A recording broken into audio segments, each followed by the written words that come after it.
Hello students, एडुमन channel पर आप सबका बहुत बहुत स्वागत है। हमने एक मोस्ट इम्पोर्टेंट 1000 प्लस क्वेश्चंस की सीरीज द एडुमन चैनल पर चला रखी है। उसी सीरीज में आज का सेशन कंटिन्यू करते हैं। इस सीरीज के माध्यम से आप लोगों के RPSC grade first, UGC net, set और जितने भी होम साइंस के एग्ज़ाम्स होते हैं, भले वो असिस्टेंट प्रोफेसर हो, एचटेट हो, टीजीटी, पीजीटी, DSSB के जो भी एग्ज़ाम्स होते हैं जिसमें डोमेस्टिक साइंस और होम साइंस पीजीटी, उनके लिए ये क्लास बहुत इम्पोर्टेंट रहने वाली है। दूसरी बात कि जो आरपीएससी ग्रेड फर्स्ट है उसकी वैकेंसी आ चुकी है। तो स्टूडेंट्स, ज़्यादा से ज़्यादा आप लोग इस चैनल के साथ जुड़िए ताकि आपकी तैयारी बहुत मजबूत हो सके।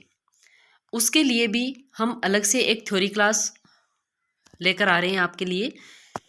तो मेरी ये कोशिश रहेगी कि आपका जो सिलेबस है, अकॉर्डिंग टू सिलेबस आपको इस यूट्यूब चैनल के माध्यम से तैयारी करवाई जाएगी। आपकी एक थ्योरी क्लास हो जाएगी और दूसरी आपके जो भी मोस्ट इम्पोर्टेंट क्वेश्चंस है, जो भी PYQ है, उनकी क्लास हो जाएगी। तो इस तरह से अगर हम दोनों चीज़ों को साथ लेकर चलेंगे तो आपको जो भी थ्योरेटिकल पार्ट है उसमें जो भी आपको कन्फ्यूजन है वो भी क्लियर हो जाएंगे। प्लस आपको जो क्वेश्चन का पैटर्न आता है, किस तरह का पैटर्न आजकल आ रहा है, तो उससे भी आप रूबरू हो जाओगे, जिससे आपकी तैयारी और ज़्यादा मजबूत होगी। तो स्टूडेंट्स, चलिए शुरू करते हैं आज का सेशन।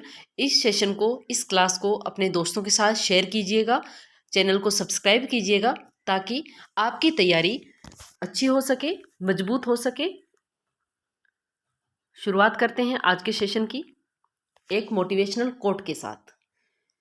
वो मंजिलें भी सर झुका देगी जब दमदार तेरी तैयारी होगी। वो मंजिलें भी सर झुका देगी जब दमदार तेरी तैयारी होगी। मुट्ठी में होगा तेरे मुकद्दर जब किताबों संग तेरी यारी होगी। किताबों संग तेरी यारी होगी।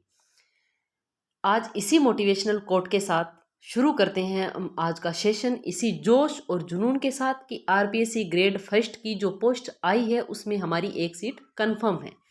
और इसी जोश और जुनून को हमें हमेशा बना के रखना है जब तक हमारा एग्ज़ाम नहीं हो जाता है। हम निश्चिंत ही एग्ज़ाम को क्लियर कर पाएंगे। तो ऐसी एक भावना, ऐसा एक संकल्प आपको अपने मन में लेना है और मेरे साथ जुड़कर रहना है ताकि मैं आपको टाइम टू टाइम गाइड कर सकूं और आपकी सिलेक्शन में हेल्प कर सकूं। तो चलिए शुरू करते हैं।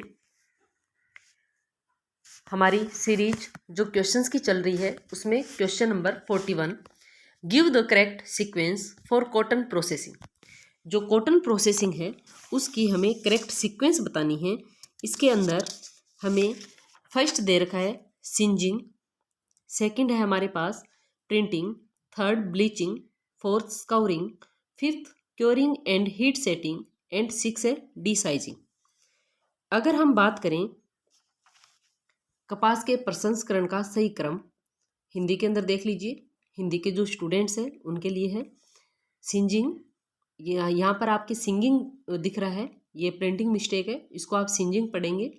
प्रिंटिंग, ब्लीचिंग, स्काउरिंग, क्योरिंग और हीट सेटिंग और डीसाइजिंग, हमें इसको जो भी प्रोसेस है उसको सीक्वेंस में अरेंज करना है। तो सबसे पहले इसमें क्या आएगा? सबसे पहले आएगा आपके इसमें ब्लीचिंग। क्या आएगा सबसे पहले? Bleaching, sorry सिंजिंग। सिंजिंग के बाद में आएगा आपके डीसाइजिंग। डीसाइजिंग के बाद आएगा आपके फोर्थ स्काउरिंग, देन आएगा bleaching, then printing and then curing और हीट सेटिंग। अगर हम बात करें इस क्वेश्चन के आंसर की, तो इस क्वेश्चन का आंसर सी जो है हमारा करेक्ट आंसर होगा, सिंजिंग। सिंजिंग क्या होता है? एक तरह की हमारी फिनिशिंग होती है, फिनिशिंग टेक्निक है, जिसके अंदर हम क्या करते हैं कि जो भी वस्त्र होता है, जो भी फैब्रिक बनाया जाता है, उस पर जो रोए उठे होते हैं, उन उठे हुए रोयों को जला करके उनको क्लीन किया जाता है, उस कपड़े की चमक को बनाया जाता है। तो सबसे पहले हम क्या करेंगे? सिंजिंग करेंगे, यानी कि फैब्रिक बनने के बाद में हम उसकी सिंजिंग करेंगे, जो भी छोटे छोटे रोए उठे हुए हैं उनको हम क्लीन करेंगे। देन हम क्या करेंगे? D sizing. उसके बाद में क्या करेंगे? हम करेंगे डी साइजिंग का मतलब है कि जो भी यान या जो भी फैब्रिक है उस पर जो साइजिंग की होती है, साइजिंग का मतलब है यहाँ पर कि जो उस पर एक लेयर चढ़ाई जाती है, कलफ जिसको हम बोलते हैं, उसको हम क्या करेंगे, हटाएंगे, रिमूव करेंगे। रिमूव करने के बाद में हम क्या करेंगे, स्काउरिंग करेंगे और उसके बाद में हम ब्लीचिंग करेंगे। ब्लीचिंग के बाद में हम प्रिंटिंग करेंगे, देन हम क्योरिंग और हीट सेटिंग करेंगे। तो चलिए स्टूडेंट्स, इस क्वेश्चन का करेक्ट आंसर है आपके आंसर ऑप्शन सी 1, 6, 4, 3, 2 एंड 5। यहाँ पर आपको जो भी ऑप्शंस है उनको डिफाइन करके बताया गया है। Singeing is a textile preparation method that involves burning of protruding fibres, yarn ends and fuzz from fabrics and yarns to create a smooth even surface. यानी कि जो भी फैब्रिक है उस फैब्रिक पर उसकी सरफेस के ऊपर जो भी छोटे छोटे रोए होते हैं उन रोयों को क्या किया जाता है, जला करके, यानी कि बर्निंग ऑफ, यानी कि जला करके उनको फिनिशिंग दी जाती है और एक स्मूथ और इवन जो सरफेस है वो दी जाती है। इट्स ऑल्सो नोन एज गेसिंग, जिसको हम गेसिंग भी कहते हैं। अगर आपके एग्जाम में कहीं पर भी गेसिंग वर्ड आ जाता है तो आपको याद रखना है ये क्या है, सिंजिंग। यानी कि सिंजिंग और गेसिंग दोनों एक ही चीज़ है। Singeing is often used on cotton yarns. जो सिंजिंग है उसका जनरली हम यूज करते हैं कॉटन यार्न और वूवन टेक्सटाइल पर, specially when a clean surface is needed. और स्पेशली हम कब करते हैं, जब हमें एकदम क्लीन सरफेस चाहिए। क्योंकि सिंजिंग का काम क्या होता है कि जो फैब्रिक है उस पर जो रोए उठे हैं उन रोयों को जला करके एकदम क्लीन सरफेस तैयार करना। नेक्स्ट है स्काउरिंग। स्काउरिंग क्या है, ये एक टेक्सटाइल प्रोसेस है। इसके अंदर जो भी इम्प्योरिटीज़ है, यानी कि जो भी गंदगी है उसको क्लीन किया जाता है, उसको हटाया जाता है। Remove impurities from fabric before dyeing और ब्लीचिंग। यानी कि ब्लीचिंग और डाइंग करने से पहले वस्त्र के ऊपर जो भी गंदगी लगी है उसको हटाया जाता है, इम्प्योरिटीज़ को रिमूव किया जाता है। देन आता है curing. Curing is a process in the textile industry that involve heating a garment or fabric to set creases or decompose saving aids or to bond ink to the fabric। Curing क्या है, curing एक तरह का heat treatment है जो वस्त्र पर दिया जाता है। डिसाइजिंग, डिसाइजिंग क्या है, एक प्रोसेस है जिसके माध्यम से जो साइजिंग, साइजिंग क्या होता है कि जो कपड़े के ऊपर, कपड़े को कड़क बनाने के लिए जो साइजिंग की जाती है, जो कलफ लगाई जाती है उसको हटाना, उसको रिमूव करना। देन आगे आता है आपके ब्लीचिंग। ब्लीचिंग क्या है, ब्लीचिंग एक टेक्सटाइल मैन्युफैक्चरिंग प्रोसेस है और इसके अंदर जो भी नेचुरल कलर है फैब्रिक का उसको रिमूव करके उस कपड़े को क्या किया जाता है, वाइट किया जाता है। यानी कि एकदम प्लेन वाइट कलर का कपड़ा जो है वो तैयार किया जाता है ताकि उस पर क्या किया जा सके, डाइंग और प्रिंटिंग की जा सके। नेक्स्ट है प्रिंटिंग। प्रिंटिंग एक प्रोसेस है जिसके अंदर फैब्रिक के ऊपर जो कलर है उसको अप्लाई किया जाता है। जो भी कपड़ा है, जो भी फैब्रिक है, उस फैब्रिक को एकदम ब्लीच करके एकदम वाइट किया जाता है। देन उस पर प्रिंटिंग की जाती है या फिर हम डाइंग भी कर सकते हैं। यानी कि प्रिंटिंग क्या है, एक तरह का जो फैब्रिक है उस पर कलर को अप्लाई करने की प्रोसेस है। तो ये आपको मैंने डिटेल में समझा दिया है और इसकी जो प्रोसेस है उसको भी मैंने सीक्वेंस में आपको बता दिया है। चलते हैं नेक्स्ट क्वेश्चन की ओर। Give the sequence for design development process of garments for fashion industry. जो फैशन इंडस्ट्री है उसके अंदर जो डिजाइन डेवलपमेंट प्रोसेस है उसको हमें सीक्वेंस में बताना है। फर्स्ट है आपके designing bye maintaining identity of brand, second है प्रेजेंटेशन, थर्ड है study of forecast, fourth identifying target market, fifth study of current trends, six है मेकिंग डिजाइन ब्रीफ। फैशन उद्योग के लिए परिधानों की डिजाइन विकास प्रक्रिया का क्रम दीजिए। फर्स्ट है ब्रांड की पहचान बनाए रखते हुए डिजाइनिंग, सेकंड प्रेजेंटेशन, थर्ड पूर्वानुमान का अध्ययन, फोर्थ लक्ष्य बाजार की पहचान करना, फिफ्थ वर्तमान प्रवृत्तियों का अध्ययन और सिक्स है डिजाइन को संक्षिप्त बनाना। इसके अंदर अगर हम बात करें कि सबसे पहले हमें क्या करना है, यानी कि सबसे पहले कौन सी प्रोसेस आएगी, तो सबसे पहली प्रोसेस की बात करें तो इसमें आएगा आपके मेकिंग डिजाइन ब्रीफ। क्योंकि अगर एक डिजाइन डेवलपमेंट की प्रोसेस है और उसको हमें सीक्वेंस में अरेंज करना है तो सबसे पहले हम क्या करेंगे, डिजाइन बनाएंगे। तो ये जिसके अंदर आपके 6 वाला जो पॉइंट है, यानी कि सबसे पहले हम क्या करेंगे, हम सबसे पहले डिजाइन बनाएंगे। यानी कि ब्रांड की पहचान बनाए रखते हुए डिजाइनिंग, ये हम करेंगे नहीं। प्रेजेंटेशन हम डिजाइन बनाने के बाद में करेंगे। पूर्वानुमान का अध्ययन वो हम बाद में करेंगे। लक्ष्य बाजार की पहचान जब हमारा डिजाइन बन जाएगा उसके बाद करेंगे। तो सबसे पहले हम कौन सा काम करेंगे, डिजाइन को संक्षिप्त बनाना या मेकिंग डिजाइन ब्रीफ। तो जिसके अंदर 6 वाला ऑप्शन सबसे पहले है वो आपका करेक्ट ऑप्शन हो जाएगा। एलिमिनेशन मेथड यूज कीजिए ज़्यादा से ज़्यादा, जिससे क्या होगा कि आपके जो क्वेश्चंस हैं उनको करेक्ट करने का जो रेशियो है वो बढ़ जाता है। तो सबसे पहले है मेकिंग डिजाइन ब्रीफ। नेक्स्ट है आइडेंटिफाइंग टारगेट मार्केट। जब हमने डिजाइन बना लिया, अब हम टारगेट मार्केट जो है उसको आइडेंटिफाई करेंगे कि हमें कौन से मार्केट में हमारा जो डिजाइन है उसको लेकर जाना है। देन हम क्या करेंगे, स्टडी ऑफ करंट ट्रेंड। अब वर्तमान में क्या ट्रेंड चल रहा है उसकी स्टडी करेंगे, 5th वाला ऑप्शन आ जाएगा। उसके बाद हम करेंगे स्टडी ऑफ फोरकास्ट। हम आगे आने वाले भविष्य में क्या ट्रेंड हो सकता है उसका पूर्वानुमान लगाएंगे, तो स्टडी ऑफ फोरकास्ट करेंगे। देन हम designing bye maintaining identity of brand. अब हम ब्रांड की पहचान बनाए रखते हुए डिजाइनिंग करेंगे, यानी कि हमारा जो ब्रांड है उसकी पहचान को बनाए रखते हुए हमें और डिजाइनिंग करनी है ताकि हमारा जो ब्रांड है वो बना रहे। और नेक्स्ट हम क्या करेंगे, लास्ट में प्रेजेंटेशन। लास्ट में हमने जो भी डिजाइन बनाया है उसको हम क्या करेंगे, प्रेजेंट करेंगे, प्रेजेंटेशन देंगे। आपका क्वेश्चन का राइट आंसर हो जाएगा ऑप्शन ए। नेक्स्ट है arrange the following in the proper sequence of communication. जो कम्युनिकेशन की प्रोसेस होती है उसके अंदर जो भी एलिमेंट्स होते हैं उनको हम प्रॉपर सीक्वेंस में कैसे रखेंगे। फर्स्ट है message, second source, third decoder, fourth encoder और फिफ्थ है डेस्टिनेशन। अगर हम बात करें कि फर्स्ट क्या होगा, तो फर्स्ट होगा हमारा, सबसे पहले हमारे पास क्या होना चाहिए, हमारे पास कोई सोर्स होना चाहिए, कोई साधन होना चाहिए, कोई स्रोत होना चाहिए। तो सेकंड वाला ऑप्शन जो है वो फर्स्ट आएगा। तो यहाँ पर आपको जो फर्स्ट ऑप्शन है वो फर्स्ट दिख रहा है, तो मैसेज पहले नहीं आता है। सबसे पहले हमारे पास क्या आएगा, हमारे पास आएगा सबसे पहले सोर्स। सोर्स की जब हमारे पास सोर्स होगा उसके बाद में हमारे पास क्या होगा, एक मैसेज होगा। तो इन तीनों में ही मैसेज जो है सेकंड नंबर पे दे रखा है। नेक्स्ट अगर अपन बात करें तो नेक्स्ट क्या आएगा, एनकोडर। एनकोडर का मतलब क्या होता है कि जो भी मैसेज है उसकी एनकोडिंग की जाएगी। तो जिस ऑप्शन के अंदर सेकंड, फर्स्ट और फोर्थ आ रहा है पहले, वो आपका करेक्ट ऑप्शन हो जाएगा ऑप्शन बी।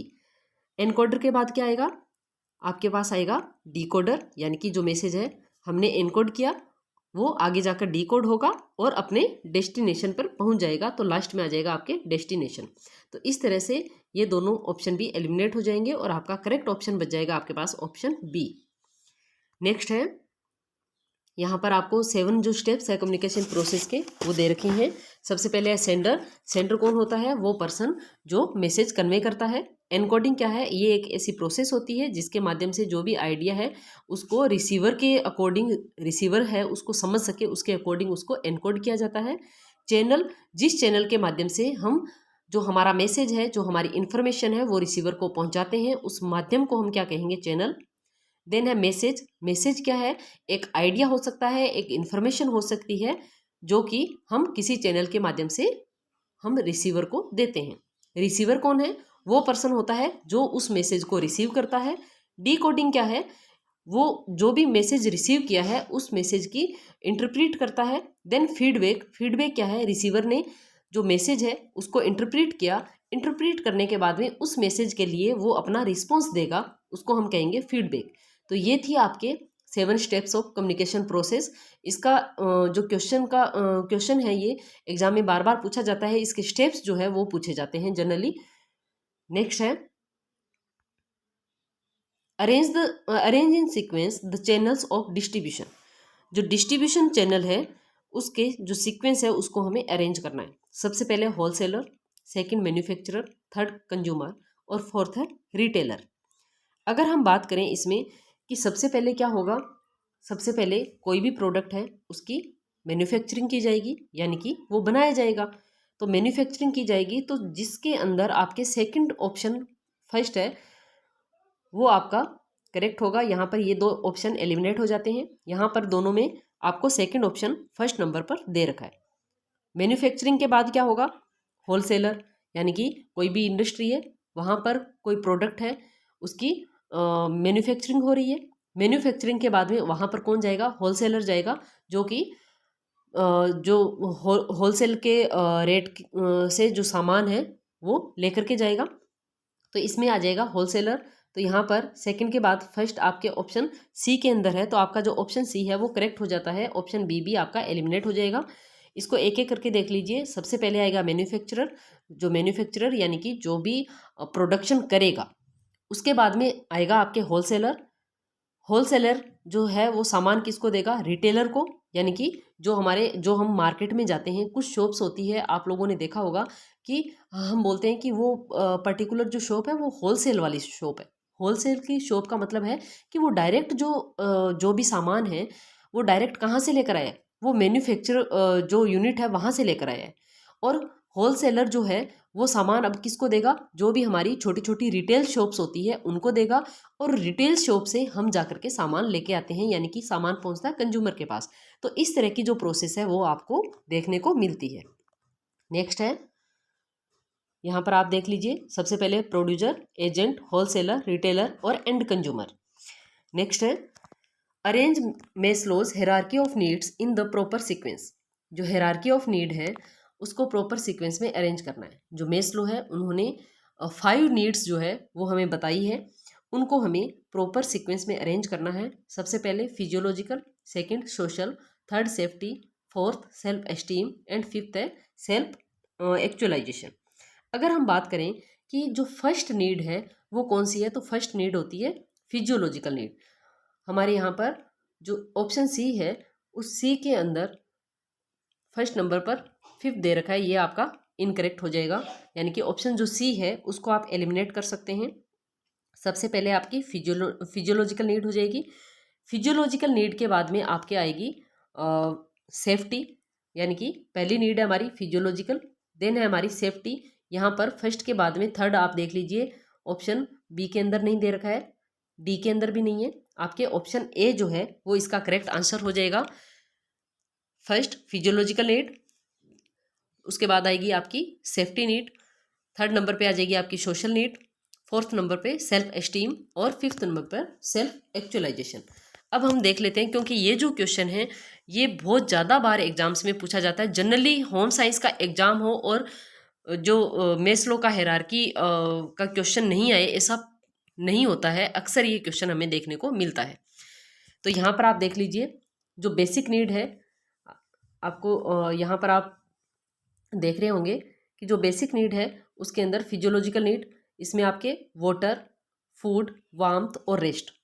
देन है सेफ्टी नीड, इसमें सिक्योरिटी और सेफ्टी, ये दोनों ही बेसिक नीड होती है। उसके बाद में आती है साइकोलॉजिकल नीड, जिसके अंदर हमारे बिलोंगिंगनेस एंड लव नीड्स, जिसको हम क्या बोल सकते हैं, सोशल नीड भी बोल सकते हैं। यानी कि पहली हमारी कौन सी होगी, शारीरिक आवश्यकताएं, यानी कि हमारा जो भी रोटी, कपड़ा, मकान, रेस्ट, ये हो जाएगा।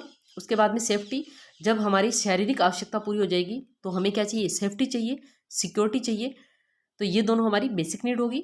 उसके बाद में जब हमारी फिजियोलॉजिकल नीड फुलफिल होगी, सेफ्टी नीड फुलफिल होगी, उसके बाद में हमें क्या चाहिए, सोशल नीड, यानी कि इंटीमेट रिलेशनशिप, फ्रेंड्स, हम सोसाइटी में रहते हैं, मनुष्य एक सोशल प्राणी होता है, तो हमारी थर्ड नीड हो जाएगी सोशल नीड। फोर्थ हो जाएगी एस्टीम नीड, यानी कि जिसको हम बोल सकते हैं सेल्फ एस्टीम, जिसमें आपके प्रेस्टीज, फीलिंग ऑफ एकम्प्लिशमेंट ये आ जाएगी। इन दोनों को हम बोलते हैं साइकोलॉजिकल नीड। और लास्ट हमारी होती है सेल्फ फुलफिलमेंट नीड या फिर सेल्फ एक्चुअलाइजेशन, यानी कि आत्मज्ञान, जिसको हम बोल सकते हैं achieving one's full potential including creative activities. तो ये आपका जो मेस्लो है उसका हायरार्की की जो नीड्स है वो यहाँ पर आपको दिखाई गई है। नेक्स्ट है question 46, arrange the following programmes of adult education in India in chronological order of their inception. Bharat में वयस्क शिक्षा के निम्नलिखित कार्यक्रमों को उनकी शुरुआत के कालानुक्रमिक क्रम में व्यवस्थित कीजिए। यानी कि जो भी प्रौढ़ शिक्षा के लिए कार्यक्रम चलाए गए, सबसे पहले कौन सा, उसके बाद में कौन सा, तो इस तरह से हमें इसको सीक्वेंस में अरेंज करना है। यहाँ पर आपको ऑप्शन दिए हुए हैं, national adult education programme NAEP, B है national literacy mission NLM, C है टोटल लिटरेसी कैंपेन TLC, और फोर्थ है कंटिन्यूइंग एजुकेशन। अगर हम बात करें कि इसमें फर्स्ट जो है वो कौन सा प्रोग्राम है, सेकंड कौन सा है, थर्ड कौन सा है, तो इसका करेक्ट ऑप्शन होगा आपके ऑप्शन डी, यानी कि सबसे पहला आपका कौन सा है, NAEP, देन है आपके NLM, थर्ड है आपके TLC और फोर्थ है आपके कंटिन्यूइंग एजुकेशन। एक एक करके हम इनको देख लेते हैं। The national adult education programme NAEP was launched on 2 October 1978 in order to eradicate illiteracy among adult of the age group 15 to 35 year. यानी कि ये जो प्रोग्राम है NAEP का, ये 2 अक्टूबर 1978 को शुरू हुआ था, लॉन्च हुआ था। और इसका उद्देश्य क्या था कि 15 से 35 साल के जो भी एडल्ट है, उनकी जो इलिटरेसी है, जो निरक्षरता है, उसको इरेडिकेट करना, उसको हटाना। नेक्स्ट है the national literacy mission, NLM जिसको हम बोल सकते हैं। ये जो प्रोग्राम है ये गवर्नमेंट ऑफ इंडिया के द्वारा 1988 में चलाया गया था, एडल्ट लिटरेसी को प्रमोट करने के लिए, यानी कि जो भी प्रौढ़ शिक्षा है उसको बढ़ावा देने के लिए। थर्ड नंबर पे आपके आता है TLC, the total literacy campaign. ये जो प्रोग्राम है ये 1990 में शुरू किया गया था और इसका भी एम क्या था, इरेडिकेट एडल्ट इलिटरेसी, यानी कि जो एडल्ट लोग हैं, जो प्रौढ़ व्यक्ति है, उनकी जो निरक्षरता है उसको हटाना। उसके लिए ये 1990 के अंदर एक प्रोग्राम चलाया गया था, जिसको और ये किसके तहत चला था, नेशनल लिटरेसी मिशन के तहत। The TLC is a volunteer based area specific and time bound campaign that focuses on achieving functional literacy. यानी कि ये जो प्रोग्राम था ये एक वॉलंटियर बेस्ड था, यानी कि वॉलंटियर बेस्ड का मतलब होता है स्वैच्छिक, और एरिया स्पेसिफिक पर्टिकुलर एरिया को लेकर के ये काम किया जा रहा था, और टाइम बाउंड कैंपेन थी जो कि इस प्रोग्राम के माध्यम से चलाया गया था। नेक्स्ट है continuing education is a structured learning approach that helps people develop new skills and knowledge. इसका मेन टारगेट क्या था कि जो लोग हैं वो नई स्किल सीखे, नया नॉलेज सीखे, और अपनी जो और ये चीज़ें सीखे कब, आफ्टर कंप्लीटिंग फॉर्मल एजुकेशन, यानी कि जब आप अपनी फॉर्मल एजुकेशन कंप्लीट कर लेते हो उसके बाद में आप नई स्किल्स, नया नॉलेज जो है वो सीखो। It can help people stay current in their field, adapt to industry changes and advance their careers. और इसके माध्यम से क्या होगा, जो भी पीपल है वो उनका जो भी फील्ड है, जिस भी फील्ड में वो काम करते हैं उसमें वो और ज़्यादा उनको हेल्प मिल सके। इसके अलावा जो भी इंडस्ट्री चेंजेस हो रहे हैं उनको वो एडेप्ट कर सके, और जो भी अपना कैरियर है उसमें वो और एडवांस हो सके, इसके लिए ये प्रोग्राम चलाया गया था।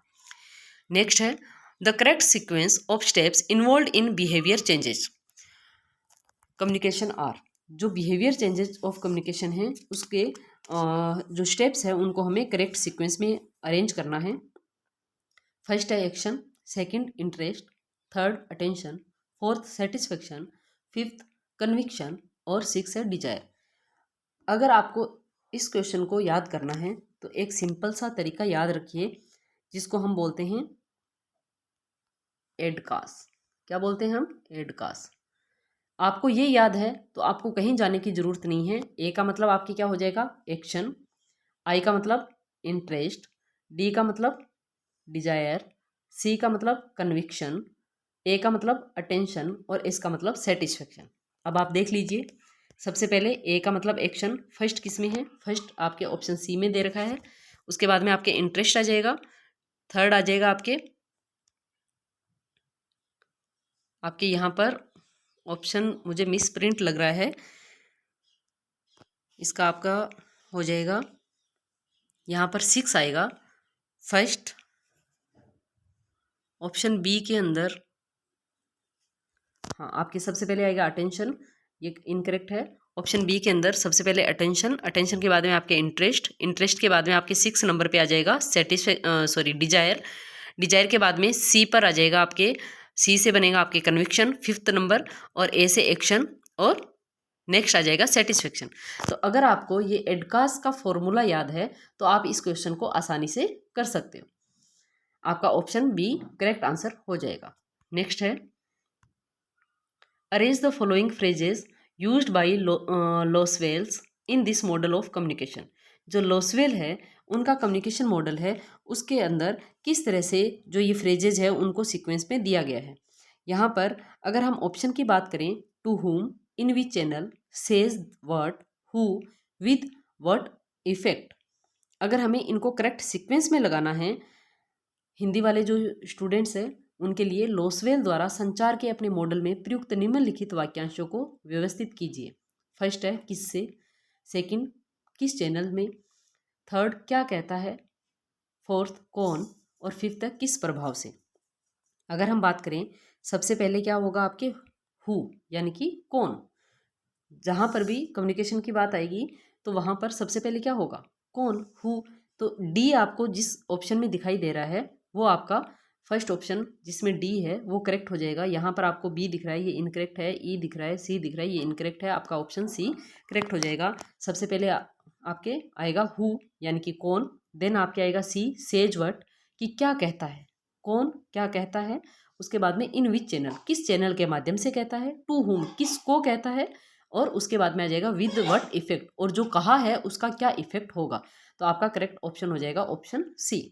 नेक्स्ट है ये यहाँ पर आपको दे रखा है लोसवेल का जो मॉडल है उसके कंपोनेंट्स, हु यानी कि सेंडर, सेज व्हाट यानी कि मैसेज, चैनल यानी मीडियम, टू हुम यानी रिसीवर, व्हाट इफेक्ट यानी कि फीडबैक। नेक्स्ट है match the nutrient fortified in list 1 with foods in list 2। अगर हम बात करें न्यूट्रिएंट्स की और फूड की, यानी कि कुछ ऐसे फूड होते हैं जिनके अंदर कुछ न्यूट्रिएंट जो है उनको फोर्टिफाई किया जाता है। अब बात ये आती है कि फोर्टिफिकेशन होता क्या है। मैं आपको जनरली थोड़ा सा बता देती हूँ, बाकी ये जो फोर्टिफिकेशन एनरिचमेंट इस तरह की जो टर्म्स है उसको हम थ्योरी क्लास के अंदर डिस्कस करेंगे। तो फोर्टिफिकेशन कोई भी जो फूड प्रोडक्ट है उसके अंदर किसी दूसरे न्यूट्रिएंट को ऐड करना, उसको हम क्या कहेंगे, जनरल लैंग्वेज में फोर्टिफिकेशन कहेंगे। यहाँ पर आपको ऑप्शन दिया हुआ है iron, iodine, vitamin D, vitamin A and D. इधर आपको फूड दिए हुए हैं hydrogenated fat, milk, biscuit, salt और शुगर। इसमें से और किसी को कुछ नहीं आता हो तो इतना जरूर आता है कि आपने ये सुना होगा कि आयोडाइज्ड नमक काम में लेना चाहिए, यानी कि आयोडीन युक्त नमक हमें खाना चाहिए। तो आप आयोडीन वाले को किससे मैच कर सकते हो, सॉल्ट के साथ मैच कर सकते हो। आपका जो बी ऑप्शन है उसमें 4 यहाँ पर दे रखा है, यहाँ पर दे रखा है, यानी कि ये 2 ऑप्शन आपके एलिमिनेट हो जाएंगे। अगर हम बात करें नेक्स्ट की, तो नेक्स्ट जो आयरन है, आयरन का यूज हम किस में करते हैं, जो भी फ्लावर होता है यानी कि आटा होता है उसमें मिलाते हैं। आटे से बनी हुई चीज़ यहाँ पर आपको दिख रही है बिस्किट, तो जो आयरन है वो किस में आ जाएगा, बिस्किट, यानी कि थर्ड के साथ आप इसको मैच कर सकते हो।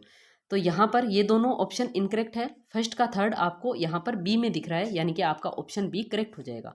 देन आपके विटामिन डी, जो विटामिन डी है वो किस में होता है, मिल्क में होता है।